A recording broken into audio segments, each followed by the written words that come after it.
Well, good afternoon. I am Lorraine Brock with Get Organized, and I'm a professional organizer for the Dallas-Fort Worth area, East Texas Tyler area, and Oklahoma City. And today is Tip Tuesday. And Tuesdays, I'm always bringing you tips about your home, business, or life that are geared towards practical advice that helps you in any of those areas. And today we are going to be focusing on spiritual growth. So last week we focused on about how to be an influencer in your kids' lives, and today we're going to focus on spiritual growth. This is a organization about life, things that happen in your life, things that should be happening in your life. So hope you will join us for this Tip Tuesday. I have a special guest here. One of my longtime friends, Beth Howard, and we are actually in Waco here filming at Baylor University in the library courtyard. So very beautiful and pleasant area. So I have known Beth for 25 years. For a season, we lived in Waco.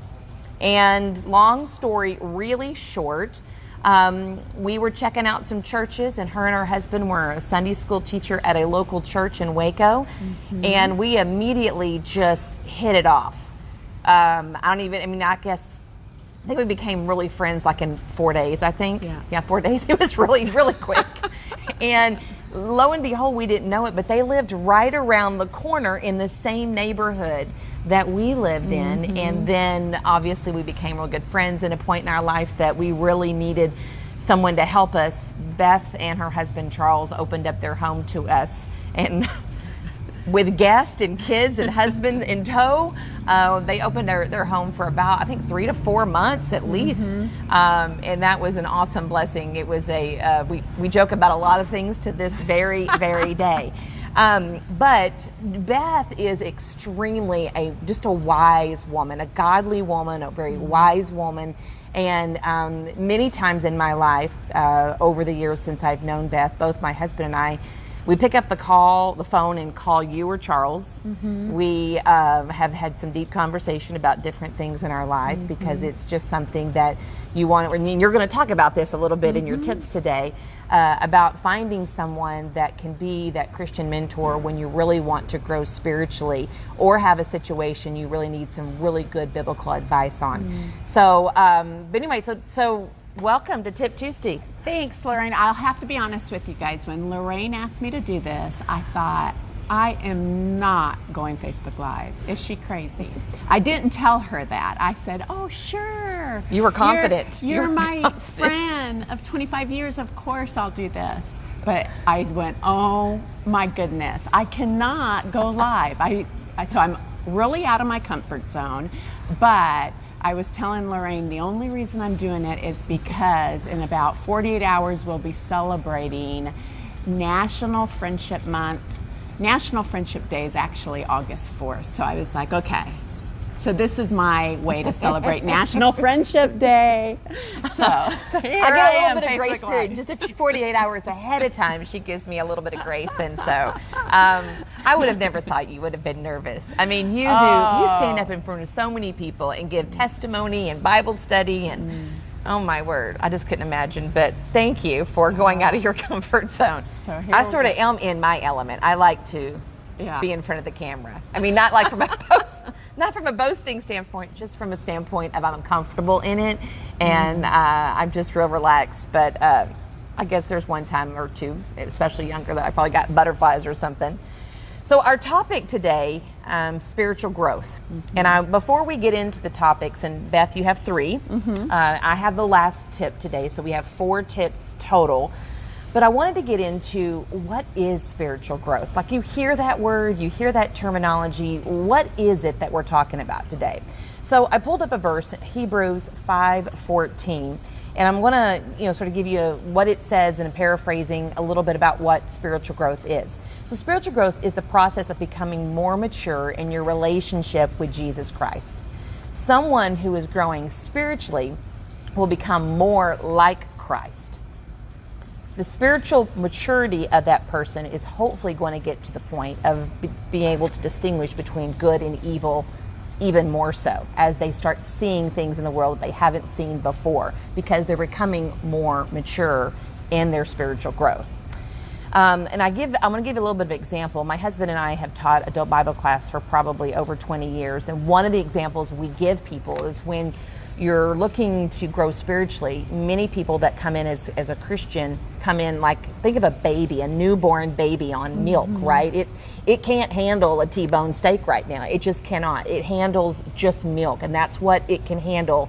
But as it grows, you get into more, obviously mushed up foods and that watery stuff, and then you get into a little bit more small chunks, and then you have this growth period here to where eventually most people's going to want something a little bit more heartier than just milk.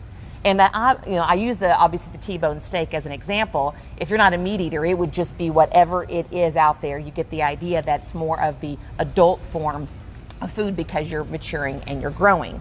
So how does spiritual growth occur? And this is something we're going to talk about, that's the whole premise of Tip Tuesday today, is how do you get your spiritual walk and condition to grow? Spiritual growth can come in many different forms, but normally, let's say and one of the ways it can come in is through trials. Just as you have physical strength that is built through exertion and restraint, resistance, spiritual strength can come from those hard times in our lives, and they build our spiritual growth through those trials. And there's an old saying, no pain, no gain. And that is really true. Obviously, you want to take that into context. If you've got, working out with a broken leg and it's painful, there might be a critical issue there. But the whole concept is to be able to realize that one way spiritual growth occurs is many times through trials. It's not the only way it occurs, but it is a way that many times the Lord uses to build our spiritual growth and our trust in Him. And that is, just to be evident, sometimes you think you're going through hard times and there's really a larger purpose behind it and you just don't know it. We're not, we don't see what God sees all the time. So with that said, I'm going to, again, we have 4 tips today. I'm going to let Beth start with tip number 1, and we'll just chime in and talk about it. Okay, so we are talking about tips on organizing your spiritual growth. And the one scripture that I came up with was Matthew 7:7. And it says, ask and it'll be given unto you. Seek and you will find, and knock and it will be open to you. So the first tip is ask. Start out with a conversation with God. Ask for God's help in your life.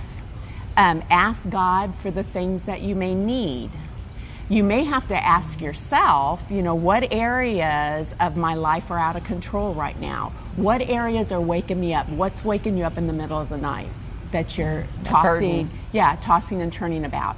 That's probably an area that needs prayer and that you need to talk to the Lord about.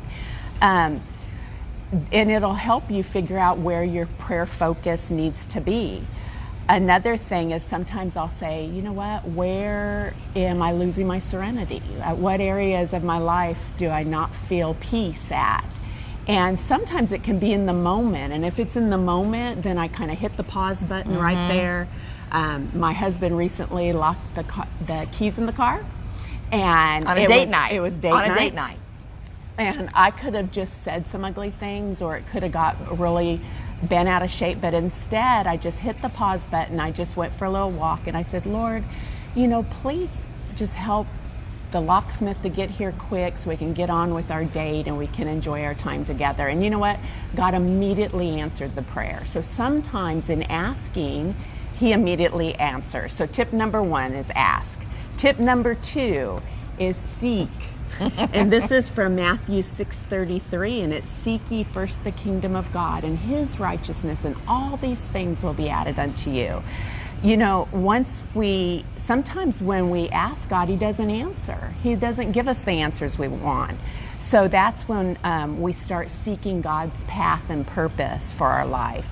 We seek answers in God's will, like, Lord, why aren't you saying yes? Why aren't you saying yes to this? I want to stop you just right there because I've got something I wanted to share, and I want you to pick up, okay? Okay, yeah. So when we were going through a very difficult time in our life, and it was probably, 12 years ago, the last big trial in our life that we went through, we only shared the trial with a very few people, and part of that was Charles and Beth.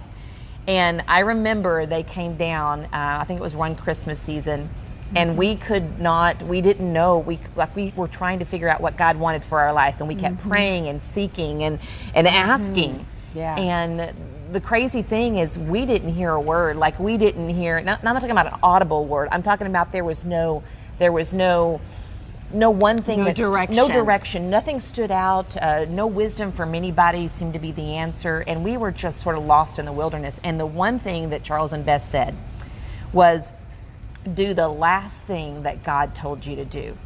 In other words, don't do if God hasn't given you a new direction, if he hasn't laid upon your heart something pressing to change or do, then you keep doing what you're doing right now until that comes. And but the other thing you ask us, was there any unrepented sin in our life? Was there anything that we needed to get right with the Lord? And you guys gave us that whole counsel, not just what we wanted to hear. So we were at a situation that we asked and we didn't hear. Yeah.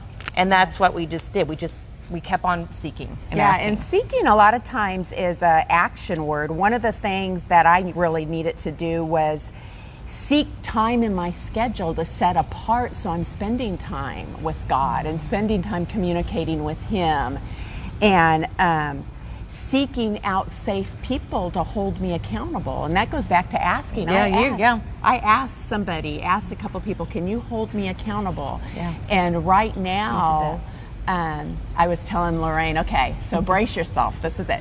So I'm a mother of 4. I work 5 different little part-time jobs. I'm a pastor's wife, and I'm a ministry leader to a growing ministry called Celebrate Recovery. So, and I have aging parents that I'm the only sibling that lives here to take care of them. And sometimes that's a lot of things that I juggle.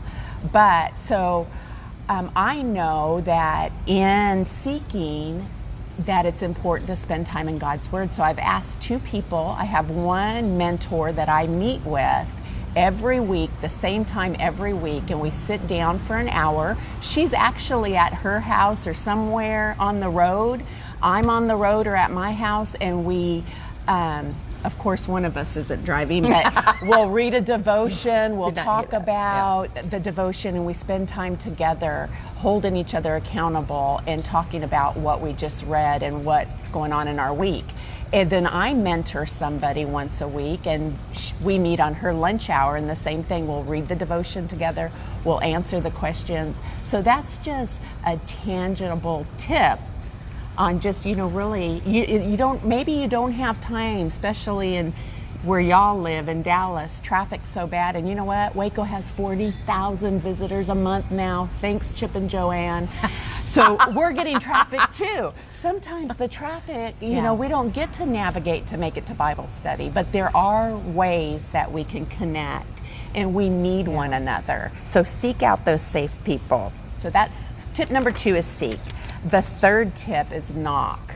And as opportunities open up to you, knock on the door. See if God opens up that door. He has a plan and a purpose, and he wants us to walk through those doors. I was interesting because when I was thinking of the word knock, I looked at the definition, and it was to strike, to hit, to bang. And I thought, those are all action words. I mean, those are sometimes to strike something, to hit it, to bang it. That's uncomfortable.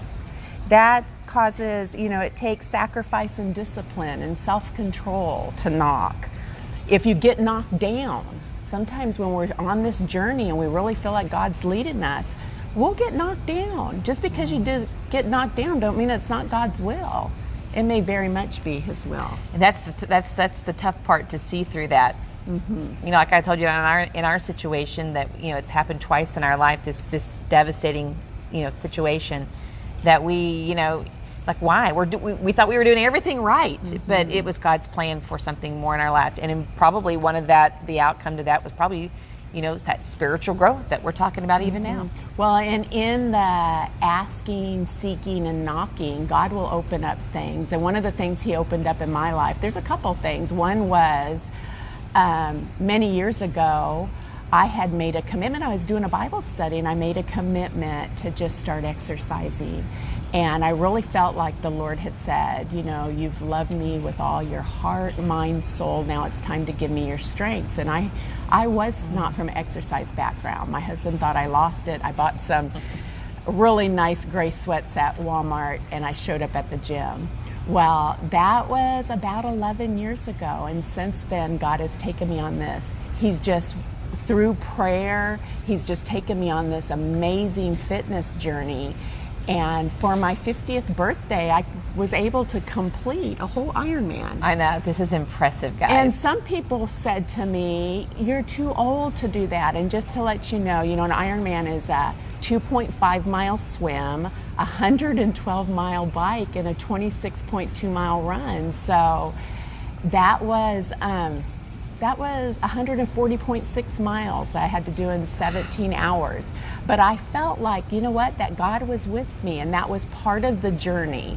So I just want to encourage you, Don't give in to fear. Don't give in to naysayers. If God has it, if he's in it, he's going to be with you the whole way. And I remember 25-year-old friendship. I remember when Lorraine, I would go to her house and she'd be organizing the fire. Guys, I am not organized.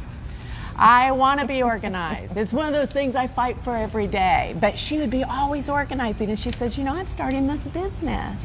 And I know you've had a lot of bumps in the road. Yes. But you've stayed true. You knocked on the door you knew that God was leading you in this direction. And look at you today. So I'm glad to be here with Thank you. That was my 3 tips. Ask, seek, and knock. And I'll just end with this. You know what? Even unbelievers, it doesn't matter. If you put these principles in your life, they work. So many people, business people use these. They work. Whether you're a believer or not a believer, if you put those principles, they work. Amen. They're truth. Amen. I don't know if I can top her 3, but I'm going to try with my 1. Okay, so my tip on spiritual growth, what I have noticed a lot with people, because we do counsel a lot of people, normally in our church, with their marriage relationships or kid problems relationships, they tend to focus, especially young families, they tend to focus on the best things for their kids, like is they're taking their kids to Vacation Bible School, getting their kids into music ministry, getting their kids into another program at church or something that's going to help them. Maybe they want to push them to volunteer more, whatever it might be. And I always say, instead of solely worrying about your kids or your family members, it's also important if you are growing yourself, then your kids, then your grandkids, and then your family will then see what the change is in your life and will start to grow from what they see in you. And I told you about this earlier when I was writing my tip and thinking of what the one tip I wanted to get for spiritual growth. I thought about the airplane. The airplane, when they always do the emergency drills if something happens, and all of a sudden the mass flight. It's never happened to me on a flight. Has it? Do you ever happen to you? Do they all come down? Pretty close. Pretty close. So they just slightly opened for you. They just slightly I opened. thought they were going to happen at any moment. They were slightly coming out, but they didn't come fully out. So, but then they say get the mask on your face and get your oxygen flowing before you actually do it to your children. Yes. And I thought, how great self-care. Yes. So don't worry so much about your children, because if you mirror what they need to see, then they're going to pick it up. They don't have to have the special programs. They don't have to have all that stuff. It's great tools in the toolbox, but it's not always necessary. So I always say here, growth or lack of it will be noticeable from what you watch, you listen to, you laugh at, places you go, your attitude towards others. Remember at the beginning of the segment, I talked about someone who is growing spiritually will become more like Christ. So if you're laughing at someone saying cursing or saying an ugly joke, or you're watching something, that's going to be the spiritual growth that I would start with yourself, is being able to eliminate those things and see how that honors God and the impact that it has to others. It's amazing. It's amazing. So that's my tip number 4. And all right, so let's talk about our giveaway today. I shared with Beth a little bit about what's going to happen the latter part of our Tip Tuesday. So she may be just looking pretty here just for a few minutes. I'm not sure where to look. So sometimes I'm looking at the flowers over there. Sometimes I'm looking over here. So sometimes I look at Lorraine. Yeah, you know. So I'm like the bobbly head. Just a bobbly head. if I push you.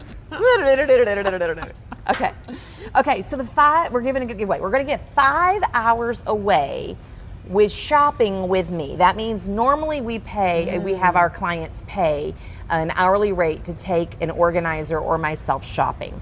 But I'm also going to throw in myself as free. So I'll go to Container Store with you. You can bring pictures of your laundry room or whatever. I'll go to whatever stores you want. You got me for 5 hours. That's a deal. But on top of that, I get hungry in between stores sometimes. So I'm going to take you out to lunch too. So 5 hours of shopping, probably an hour for lunch. We'll make it a full day. That sound okay? Yeah. Okay. That's a good one. I'll go shopping with you. We'll just see whenever. Okay. So that's what we're giving away. How do you win it?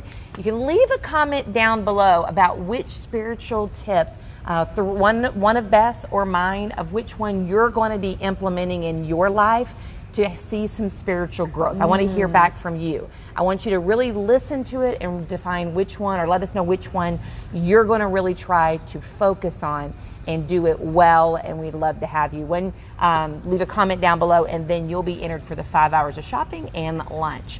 All right, so the next thing is Tip Tuesday tool. I didn't bring my little toolbox, but I did bring my Tip Tuesday tool. This is something I love to go and just browse organization. And the two best times when you're going to go get something at one of the local stores, Walmart, Target, Container Store, wherever, there's two great seasons. Back to school and January National Get Organized Month. Because back to school, people are getting ready for, getting their life back together, getting a new routine. Sometimes kids are going to go to dorms and they're having to organize for small spaces or small apartments. So I came across this and love it. It's at Walmart for less than $8. It's called a Traveler's Notebook Set. It includes 2 inserts. So it has this little metal thing here. Very soft fillet. It's not leather, of course. It wouldn't be $8 if it was leather, right? But it's a really soft, probably like a fake leather. Love it. And it has a little to-do list. Yes, and I like that. To-do list, because things to do, and it has Monday, Tuesday, Wednesday, Thursday, Friday, Saturday. Good. I kind of procrastinate. So sometimes what I have scheduled on Tuesday gets bumped to Wednesday. Yeah. And then sometimes to Thursday. So I like this, that you could still, that's good. Yeah. And I like that small, you can put in your purse. And that's why, that was my main thing and of this. pink's my favorite color. Oh, wow. Well, I may have to give this to you afterward. And then go buy you guys another one. Maybe you may not get this color. This is just an FYI. You might not get this color because it's going to Beth now. Least I can do. She was frantic about Tip Tuesday. Okay, but look inside. It has like a little, I'm giving it to you. I'll just take off this. It has 240 pages in it. Papers here. I'm so excited that I get it. It's bonus. You can get credit cards over here, and then it has notepads on the back, and then like Beth says, she's going to be scratching out every day of things she didn't do and moving them. That's okay. I move things on my to-do list all the time as well. But I love this because it fits in your purse. Yes. And if you need to take a note, instead of writing in an old receipt, this is just really great. So less than $8, awesome. Walmart, you'll get one. No, you're not actually getting one. We're giving away the 5 hours. It doesn't matter, it's not. So there you go. There you go. Yay! I'm so excited. She didn't know she's going to get both, and she's getting lunch after this. It's a good day. It's a good day. It's friendship almost week or month. Almost. Okay, so next week on Tip Tuesday, I'm going to be doing a 3-part segment on organizing kids' school papers. You either if you're a parent out there with kids, you've got school papers that are in piles that are left over from last year. B, if you're a grandma, you probably have school papers left over from 10 or 20 years ago that you don't know what to do with. And your kids really don't want. And the kids really don't want. Good point. Or C, you're going to be starting this new journey of the educational system, and you need a system to get those cool school papers organized. And we're talking everything from report cards to artwork to everyday school papers like journaling or spelling tests. And no, you don't have to keep it all. We're going to go over a great system. It's at least going to take 3. I'm guessing now 3 parts. It may take 4.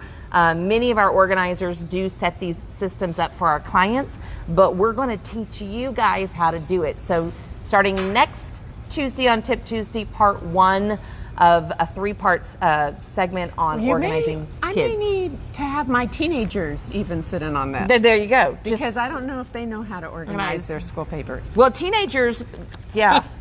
They probably are like, Mom, I'll put the headset on so you think I'm listening to her. Yeah, I got it. Throw them all away, right? That's what she said. Yeah, especially boys. Especially boys. Oh yeah, and we're going to talk about on one of the segments, we're going to talk about how important it is to be able to get those really important documents organized that will help them get a first-time job or get into college. So we're not just talking about craft papers, we're talking about real good awards, certificates, accomplishments. We're going to be talking about all that will help them with their future. Okay, so a couple more things. One of the Go services I want to focus on this Tip Tuesday is working with an estate sale company. Now, we often get asked, do we do estate sales? We do not do estate sales. What we do is work with a client before the estate sale people come in. So we basically pack up everything they want to keep.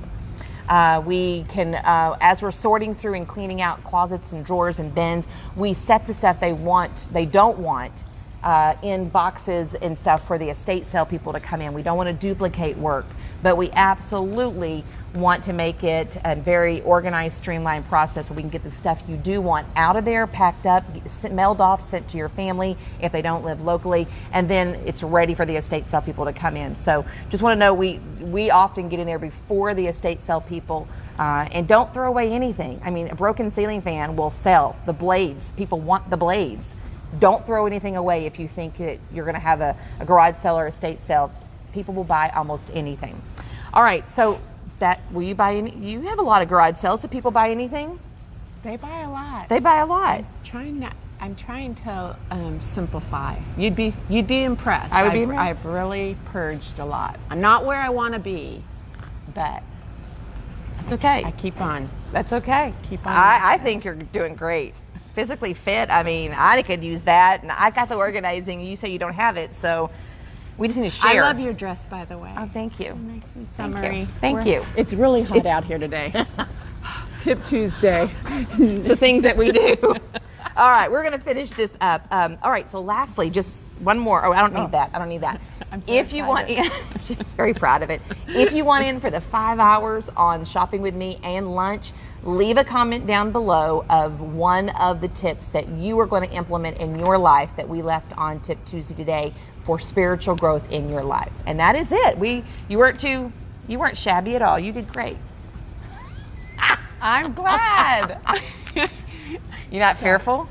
Huh? No, I'm good now. Okay. I told you it was just like having a conversation with yourself. So if you just tuned in, I was telling Lorraine, this is out of my comfort zone, but I did it. I conquered my fear. Yeah. First time on Facebook Live. And I got a daytime report. I'm so excited. All right. Well, you join me, not Beth, me next week on Tip Tuesday. And I might show up anyway. And you might show us anyway. And we'll see you then. Bye, guys. Bye.